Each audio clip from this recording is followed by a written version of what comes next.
বড়লোকি খাবার বিক্রি করেই বড়লোক হওয়া যায় না।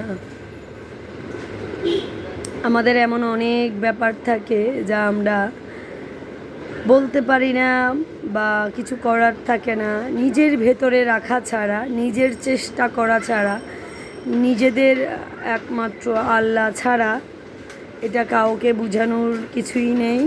আসলে এটা কোনো সমস্যাই কোনো মানুষ সমাধান করতে পারে না, খামাখা বলে তো কোনো লাভ নেই। তো এইটাই, যেমন আমি অসুস্থ, আমি কাউকে বললাম আমি অসুস্থ, মানুষ কি আমাকে সুস্থ করতে পারবে? আমার সুস্থতা সম্পূর্ণ আল্লাহর হাতে।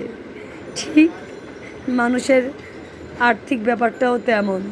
আমরা বড়লোক খাবার বিক্রি করি, আমাদের এমন যে আমরা ঘর ভাড়া দিতে পারি নাই, মাসে এখনও 20 দিন চলে গেছে, দোকান ভাড়া দিতে পারিনি, ঘর ভাড়া দিতে পারিনি, নানান ইস্যুস থাকে, কিছু লোন থাকে, পরিশোধ করতে পারছি না।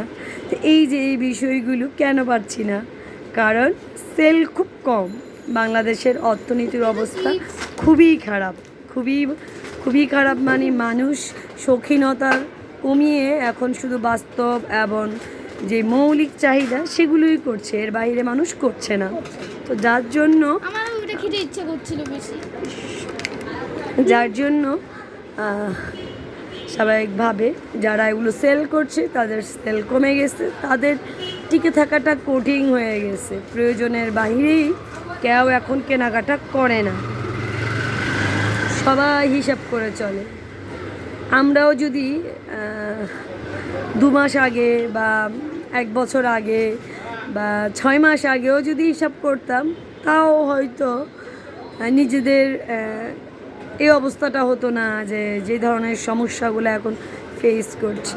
যাই হোক, আল্লাহ সহায় হবে, সব সমস্যা থেকে আল্লাহ মুক্তি দিবে, সকল বিপদ আপদ থেকে আল্লাহ রক্ষা করবে।